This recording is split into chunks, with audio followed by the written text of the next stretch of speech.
Assalamu alaikum wa rahmatullahi wa barakatuh, and welcome to the Ummahpreneur podcast. Today I have a very special episode with two special guests that are joining me today from Reed Meta School, which is actually an online independent Muslim school that really focuses on supporting boys and girls aged 7 to 16 and wants to provide a balanced curriculum supplemented with Islamic education and really offer students the opportunity to succeed in every sphere of life. Today I have with me Brother Mudassar Ulhaq and Brother Gulam Hussain, who are both co-founders of this project. And we're going to talk exactly about what was the vision behind the school, maybe the challenges of launching an online school and how they overcome it, and also what are their plans for really making this a success.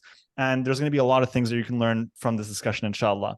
Assalamu alaikum, Brother Mudassar, Gulam, welcome to the podcast. Wa alaikum assalam. It's a pleasure to have you. And I think I'll start with you, Gulam, because I know you told me you're kind of like the vision maker behind this project. And I know you told me that you already right now are actually directing, or you are a director in a school at the moment, a physical school. Is that correct? Yes, that's correct. Okay, so my question to you is, why go online? That's the first thing that I want to start with. Why is it that you feel like there's a need for an online independent Muslim school specifically? Right, so I'll start with where we are currently. So currently we are all through independent Muslim school who are now at full capacity. And we're serving a very local community. And there's actually 3 or 4 other Islamic schools, fantastic schools in our neighboring areas. And they're also striving and they're doing really well. The school itself, what we do, the impact that we have on our pupils, the opportunities that we give them and have with and around them, with the Islamic ethos that we have, it's something that we thought needs to be made available globally. I mean, the first thing was you're at full capacity. What do you do at full capacity? You've got a waiting list, and then you've got people that are interested from Scotland, for example. We started with a few inquiries from Scotland, and there's a demand, so you must fulfill the demand. And we thought that we should go online. Now, the idea was there once we were at full capacity, but it was just an idea because there's obviously a lot of work, like you said, the functionalities and how it works and how to penetrate the market. So that was an overwhelming task, to be fair, to cater running a school at the same time. But then Allah subhanahu wa ta'ala put Mudassar in my path, and he come to enroll his child at the school, and he's a tech genius. And he had a small task. He said, "Can I do you a favor?" And I said, "Yeah, you please. I've got a problem with my IT, again, networking. So I've got a problem with my IT at school. Can you help?" And he said, "No problem. I'll help." The way that he helped was, and I've been in problems with my IT at school. So we've had many short-term solutions which were never really good enough to cater for what we wanted. Now, this guy come along and he absolutely smashed it out of the park. He provided a service. I was speaking to founders of companies, of really large companies, and I was talking to the directors about solutions, and he put that together. And his ethics, his work ethics was second to none. And the way he executed a small thing for me, which I would do probably at a local stage, he done literally at the top end scale of internet security or school security. And I absolutely thought to myself, this is the guy that can literally take a school online, or he has the skill to really get this going. And then we had a conversation, and alhamdulillah, we're now going live in September. Amazing. So let me ask you this. You chose to, because you mentioned that you felt like what you had in terms of education and curriculum needed to be shared with the world. And so you wanted to offer it to a global audience, but you clearly went to the direction of offering it to a Muslim audience. So why Muslims specifically? What is it that you want to integrate within this curriculum that... I think Muslim children are exposed to too many different environments where they need to kind of have different hats on, essentially. So normally you will go to a normal state school and be exposed to everything that's in a normal state school, and then as soon as you come home you have some food and you go to a madrasa and you go to read the Quran and you go to learn some Arabic. And I think there's a massive divide in there, and then they get used to two different sides of the world, and then they find it difficult to marry this together. With something like an online school that delivers an outstanding education, an English education, with an Islamic umbrella and Islamic reminders and Islamic connection, it merged the two worlds together, and it enabled pupils to really be confident and understand that they could be Muslims in the world of business, in the world that they're going to go into, practice their faith, hold tight to the rope of Iman, and be able to practice it properly without having to compromise or adjust to their environment. So we've created a one-stop environment which enables them to succeed, develop their personalities, develop their skills, and really succeed as young, growing Muslims into young adults, inshallah. So that's what the concept is. It's a holistic whole program where we're actually in charge, and the responsibility is massive. And we take that on with great care. It's the amana that's been given to you, and I think that's the biggest amana that could possibly given to somebody. Right? You've got my child for 11 years, the most important years of their lives. Please do well with them. And we've done well. It's our 10th year anniversary, and it's been going really, really well. So why not offer that to the world?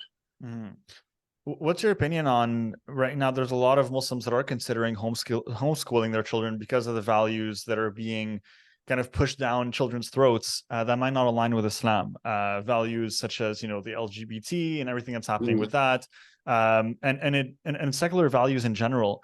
And we're seeing a lot of Muslims within the community start to get frustrated with the fact that we're being forced to put our children throughout a system that's going to instill on them values that we don't necessarily agree with.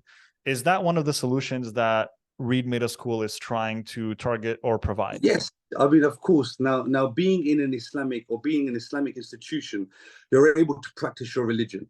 Now, tolerance to these things is of the utmost importance. As a religion, we must be tolerant. I mean, I always give the example when you go to a shopping center or you go to a supermarket and you walk through the alcohol aisle or the meat aisle, and you've got haram meat or you've got alcohol for sale or you've got pictures of inappropriate things. Your children don't freak out. They don't, say, oh, well, I can't be here. You don't put them in a position that they can't handle. So you need to build the tolerance in them, and you need to be able to show what the Islamic viewpoint is on this, and not push the agenda. So you're not essentially promoting something, but you're building the tolerance, and you're showing them that this is what happens. There's alcohol in these aisles. People drink alcohol. They like to drink alcohol. People are exploring sexualities. People are identifying as whatever they want to identify. Now, this is something as humans we need to understand, because it's the society that we live in. However, our religion says this, and this is how we should act, and this is what we're supposed to do and how we're supposed to live. But this is what's going on around us. So we do not want to keep our children in blinkers. It's very important that they are fully aware of what's going on, and they are tolerant. I mean, you don't want, like I said, you don't want the child to go into that aisle and freak out. I mean, it's something that he should be very understanding about, in fact, very knowledgeable about, and know why the religion says that, no, this is not for you. This is not, this is haram. So we're able to do that as a religious school. And that has been given to us, and that's been given to a lot of Islamic schools, well, all of the Islamic schools across the country. And this is what needs to be understood. So your point is, a lot of parents are leaving state schools because they haven't got that alternative solution, or they're not being taught that. So in the school that they're in, it might be a state school, they're being taught about LGBT and the protected characters, which is fine, but they're not being told the Islamic viewpoint. So they're in a school which is pro-LGBT, which is fantastic. I mean, it's great. And then after that, they go to a masjid and they're like, well, no, that's really wrong. So they're in a divide. And the worst thing you want to do to children or anybody is put them in a position where they're not able to decipher right from wrong, or what their belief is and what their belief isn't. And these are the guidances that we need to have in place. So as an Islamic school, we offer that. Yes, parents are moving away from essentially state schools, so there can be a comparison made to what's going on in correspondence to what our religion believes, inshallah. Understood. So let me ask you this: with the vision of Reed Middle School itself, as you mentioned, it's really targeted towards the age of like 7 to 16. So I'm guessing that's like primary school, high school. Well, that's what we call it here in North America. I think you guys call it something else. And so let me ask you this: how were you able to position this school as a legitimate educational institution and provide a student the necessary accreditation or credentials for them to go on to apply to an esteemed college or university with confidence? Is that a problem that you've been able to solve? No, this is not. I would say it's quite the opposite. Our viewpoint is the education system is dated. I mean, we're in a school right now which is 100 years old. The classrooms are 100 years old. I mean, the settings are dated back then, and the education is being delivered in the same environment. I think the education system is broken. I think we're not equipping the children with the right technologies, and we're not equipping them to understand the technologies. And I think the curriculum needs a shift, which is why the online school gives us the accessibility to have different kinds of work, like project-based work, immersive experiences, collaborative working with other students across age groups, across different countries. That is not available in a normal school setting unless you've got everybody sitting in front of a computer. Now, the point here is education itself. I mean, in England, we've got the GCSEs that you need to prepare them from. Our ultimate goal is the GCSEs. The GCSEs is a textbook, this thick, and you need to understand the concepts behind it. This should become light work for our pupils. This should become very easy. Oh, this is some knowledge that I need to apply, I need to understand, and it shouldn't be the crux of their everyday learning, and it shouldn't be done in a boring way. So we're not worried about our deliverance. We know we can easily cover the content. We're more concerned about equipping them with what's going on today, the technologies that are available today, and really have them at the forefront of things. Like, for example, in our school now, we've got a podcast set up at school, and I need the children, and the word here is need. I need the children to be able to understand how to run a successful podcast. We had a YouTube channel, and I needed them to see that they can make videos. They can change the world. They can be a part of this rather than learn the hard way or just watch other people create content. Create it yourself. And this is what we wanted as a school, and even as Reed Meta School, inshallah, what we want is our pupils to be creating things that are current, using current technology, social media, everything that's out there, everything that's popular, and be able to create an alternative media which is pleasing to Allah subhanahu wa ta'ala.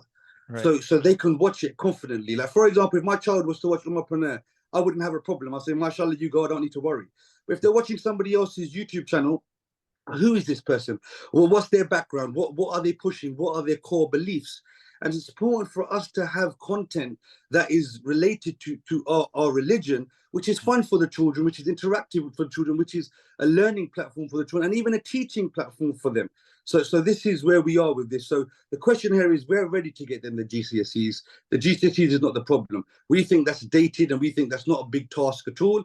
The real dream here is to create leaders of tomorrow and make use of the technologies or the changes in the world. I mean, most people, I'm going to go on for a bit now, but most people work from home. So you send a child to a school, then you send them to a college, and this is the biggest question. So a lot of parents say, but how about the socializing aspect of their lives? And I said, well, we normally say that the socializing aspect of life is not what it used to be. I mean, I don't know what it's like where you are, but when I grew up, we used to go to the park. We grew up in the park with our friends and our neighbors. Yeah. I live in the same house as I did where I was growing up. My son's now 12 years old, and he hasn't been to the park alone.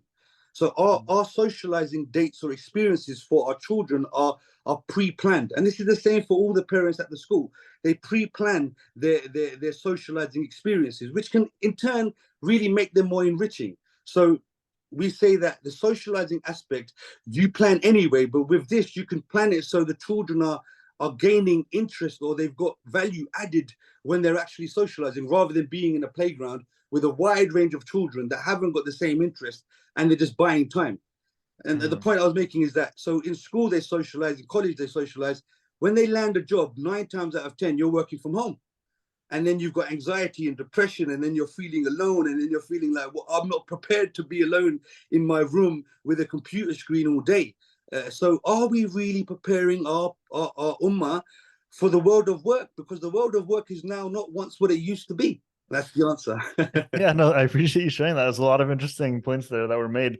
One thing that I was curious about, I think this one will go to Brother Mudassar, inshallah, in terms of questions, will be, when you guys got together and you decided that you were going to move forward with this vision of building an online Muslim independent online school, how did you overcome the challenge of making this or setting this up as a way where it was still going to feel interactive, engaging for the students, from a technology standpoint? How did you overcome that challenge of making online education interesting for the students that would sign up? I think the challenge is always going to be what tools will the students use when they're interacting with their teachers. And for us, it's important that the research that we conducted over the last 18 months was to establish the best tools out there. There are many brands out there, there are many manufacturers. And for us, it was very much to underpin the tools that the existing teachers use within the school, because ultimately our framework was very much based on the existing Reed Academy school.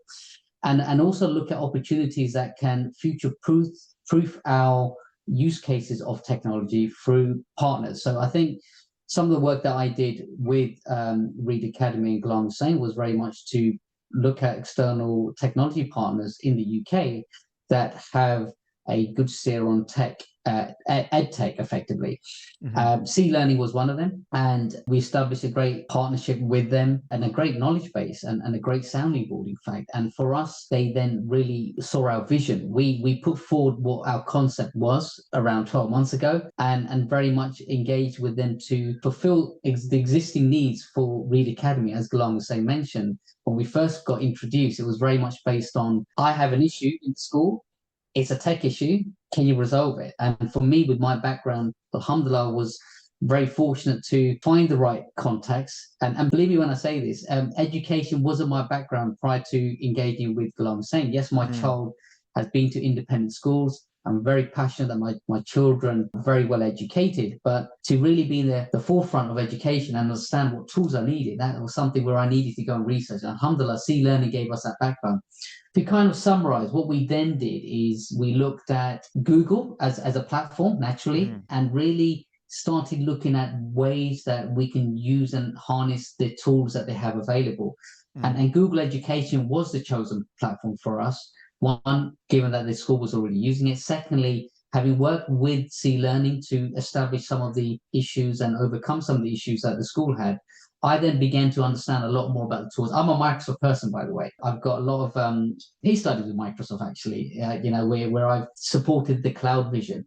But for me, the Google education was very much something I had to kind of learn, which I did through the support of C-Learning. And alhamdulillah, we've established that framework as a base core for our students, our teachers, ensuring that students have a one-stop shop to access day-to-day activities, their resources, their homework. Teachers have the ability to then sign into the same tech to then ensure that they can interact seamlessly via classrooms. And most importantly, enable recordings, because one of the benefits of homeschooling is that if students don't have access to their curriculum or their day-to-day timetable for any personal or obvious reasons, the recordings are always there. They can always go back and refer. And that's the beauty of online schooling, where students can go back and pick up on work and resource, or pick up on what was that comment, or what was that point that the teacher made in the classroom. Well, you can't do that in a real school, right? Unless you've made notes, obviously. But again, sticking with the current trends and themes, we want to ensure that we can offer this to our students and parents, because I think at the end of the day, the days are when a parent is actually waiting for the end of term reports to see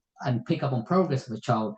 With Google Education and the platforms that we offer, parents can go and see their marks live, really, and on a weekly basis. So you've got the parents that are now fully engaged with the students, that can interact with the teachers far more they probably could with a school. And not saying that we don't offer that with Reed Academy, obviously, but the point being, digital, we have everything at our fingertips. We can pick up the phone, ping a message to a teacher, ask a question, and you get a private comment response easily. And that's the benefits of the tech that we've implemented. But again, a lot of work has gone into the research prior to actually implementing.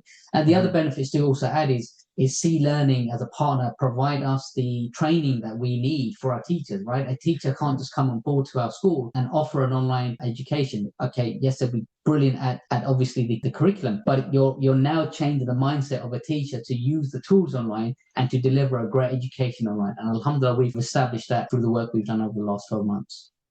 So for you specifically, if I were to ask you follow up on that, at this stage where you guys are getting close to launch, what has been your strategy for starting to, putting the word out there, essentially getting these initial registrations, getting parents to sign up and decide to essentially put their children through an online school? Because you have two target demographics for this. You have the parents that are existing homeschooling parents, and they're aware that online schooling is an option, and then you can convert that audience onto your platform. And then you have the other target audience that is possible, which is parents who have children in schools and want to take them out. and have the flexibility of having an online school. So those are two slightly different demographics. Did you guys put together any type of marketing plan? And how have you been going about this process of getting those initial users or these initial students to sign up to your platform? Yeah, absolutely. I guess the first key establishment from our side was very much to have a website. I think, your presence on the web is key, just with any business really. And it's ensuring that you can actually sell your vision and have the information at the disposal of the audience. So making it quite clear what our vision is, and also making it quite clear that we're here to offer an online education for the key stage 2, 3, 4, and up to GCSE. So from age 7 to 16. Now, it's always interesting because I think there are two demographics. So you've got the homeschooling students that are already schooling from home. And unfortunately, the burden is actually put on the parent to provide the education, because homeschooling is very much a parent's decision to pull out their child, put them at home, and very much ensure that the curriculum is covered by them. From our perspective, we've actually made it quite clear what's the difference between homeschooling and online schooling, and why should you consider us? Because I think it's quite clear from our perspective that we've got the experience, we've got 10 years experience of schooling and Islamic school vision as well. And for us to deliver this online and take the pressure off the parent and ensure that the curriculum that's delivered is in line with the national curriculum, because I think you touched on an earlier point, it's ensuring that we deliver a British curriculum that is in line with the educational expectation authority in the UK, so Edexcel, AQA, that we follow the baselines, and that is our deliverance. So it's making sure that's quite clear on our website. And I think the other aspect is very much those students or parents that are concerned with the issues that are going on in schools now, or may have personal reasons. I mean, personal reasons may also lead on from bullying for children. Unfortunately, we know this happens. So parents may want to take their children out of school for those reasons. Secondly, you may have parents that travel quite a bit and want to ensure that their child continues education, and it's making sure that we can communicate that we're also a school that offers support in that respect. Flexibility. Some parents like the flexibility of providing education to their child. So we can actually come in as a hybrid model as well. So parents may want to teach their child some of the curriculum, but we teach the core. So we come in that angle, and also have made sure that our marketing material has also emphasized that, and we can also offer that as another opportunity. But coming back to your marketing, we looked at this from a standpoint that we are an online school.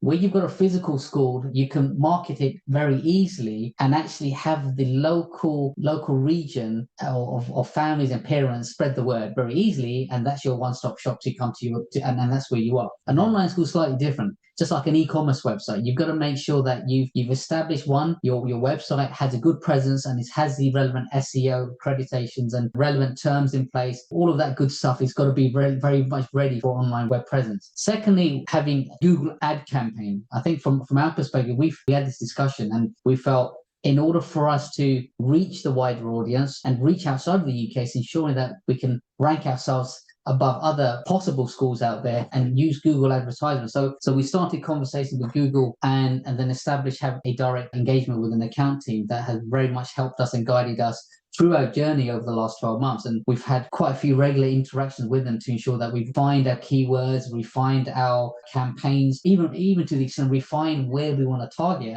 And the fact that we've got 2 parents from Dubai joining us for September, alhamdulillah, is amazing, because our vision was to reach outside of the UK. And that has been established through the use of the tooling and the refinements that we've had to do over the course of the year. Social media, obviously, is a key aspect of our drive. As much as we would love social media to be the source for many of our parents to join us, it's a steady growth. It's probably not as easy as perhaps it seemed it would be, because we're not a live school and there's no real way of actually providing live reels and live interaction. So inshallah, from September, that will change. We'll have a lot more live interaction. We'll have a lot more parents that would love to provide case studies, and that for us is going to be a real good establishment with the students that are joining, inshallah, from September. Just not to get you off, but so for the initial students that you got now for the first cohort that is about to register, so you would say that mainly at the moment, to get your initial students to register, it was mostly word of mouth, community building. You have some social media, as you mentioned, but that really wasn't the main way. It sounds like it was more essentially spreading the word throughout the community and the people around you, if I understand correctly, or was there something else? That was a start. I mean, naturally, you would market this out to the existing parents of the school or Reed Academy. we actually took this as an opportunity to get the word out there and see what we got through the initial contacts or word of mouth.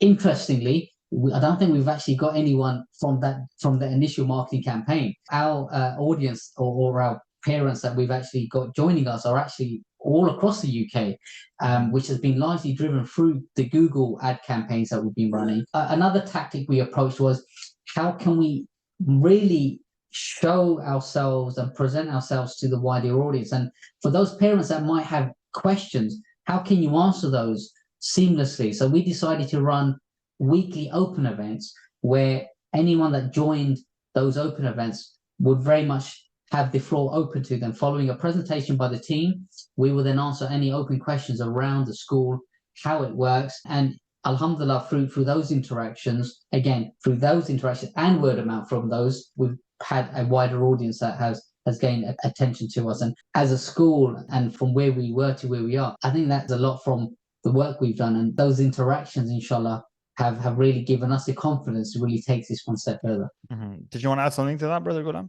So basically, like you just said, I think it was the Google search. I think when you've got a product that's so niche and so specialized that the parents who are searching for an online Islamic school, you've just got to really make sure that your presence is there on them searches, and thereafter you've got what they're looking for. And I think the biggest challenge that we faced was to take them pupils out of a school setting and for the parents to understand the concept of them being homeschooled, because that's a massive shift. Unless they've, like Mudassar said, unless they've been bullied in school and they haven't had a good experience in school, it's tough to take them out of a school setting and put them at home, because as parents, you're making a massive decision, and to really put that right, or to put that across to them and say, no, what you're actually getting is a privileged education. I mean, if I had money at my disposal, I would have a teacher for my children come to my home and teach them in my house. We're offering that service now to the masses at a very, very discounted, affordable rate. This was my dream. I mean, when I used to just dream of being an entrepreneur when I was young, I'll be like, when I have got children, I'll have a teacher come to my house and teach my children at home. That's what I think is a privileged education. I will send them out to clubs that they like to do, or interest and hobby places where they want to really indulge in these interests and hobbies. And that to me would have been the most privileged education, which I've got absolute control over, rather than sending them out into the big wide world where there's no filter, and I'm not in charge. They're going away for 8 hours of the day and they're babies, and where are they? So this mind shift was what we was trying to explain to the parents who didn't or weren't quite confident enough to make that decision. So the initial search was most definitely Islamic online schools, solution, you need to be there. Then it needs to be self-explanatory about who you are. I think then the hardest selling point was the actual concept of them leaving a school setting and being at home. Right. And that's where the open evenings come in, and that's where the open events were very valuable to the enrollment of these pupils, inshallah. Inshallah. So ultimately, if I were to ask you kind of a question to encompass everything we just talked about in this conversation, ultimately, at the end of the day, if you could summarize your mission in a simple statement, right? What is it that you're trying to accomplish with this? What would it be for you, Brother Gulam? It's always been the same mission. Wallahi, to change the world. That's the mission, to walk blindly in his path, and whatever comes your way, comes your way. Now, the concept which I explained to Mudassar today actually was changing the life of one pupil, giving that one pupil the experience or the gift of what you want to give them, and concentrating on that one person, then can be done in a multitude to the entire ummah. So the mission or the aims, wallahi, is nothing shorter than literally providing this to the whole entire world, or the ummah essentially, and having this available to them, which is truly beneficial to the youth, which is protective, which is an education that is going to flourish the ummah, tomorrow's ummah. It's going to flourish and prepare them for tomorrow's world, create content for our community to really be leaders of the world, and where better to start than from the youth. We have to build up the entire team. I mean, you're talking on an entrepreneurial level, and you're talking about individual businesses. We're talking about getting these children an education system which brings up these qualities as they're young. And why not do that worldwide? 100%. That's a beautiful mission, mashallah. It's definitely beautiful. Mudassar, do you have anything to add to that, brother, from what Gulam said? I'd echo the same. Our mission here is to develop a online education platform that offers a Muslim education as a supplement to be delivered across the globe. We had a vision over the last 12 months to really focus on getting this to an approach where we can actually push it within the UK. Alhamdulillah, we've begun that journey, and we feel very confident now to actually establish this presence outside of the UK, inshallah, and really take it to the next level.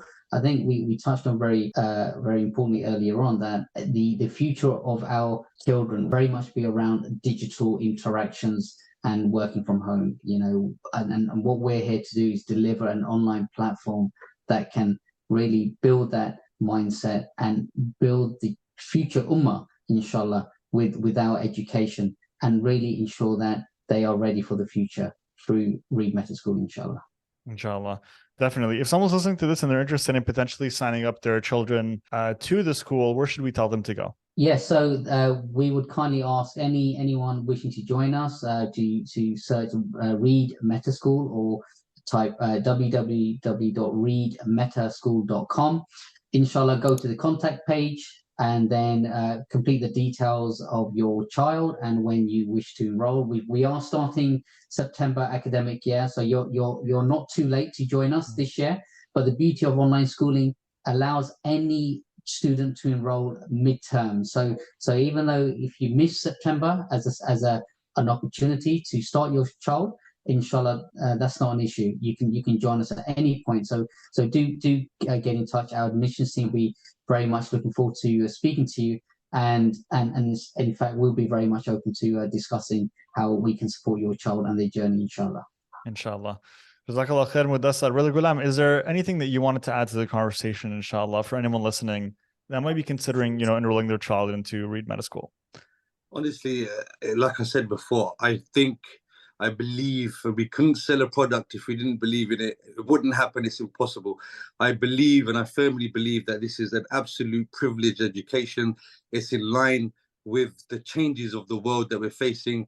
It's something which is beautiful for a family to have, that your whole family around you. It's fantastic in many ways, and it much really reflects on our deen, and they're in safe hands. We want the best for them, inshallah.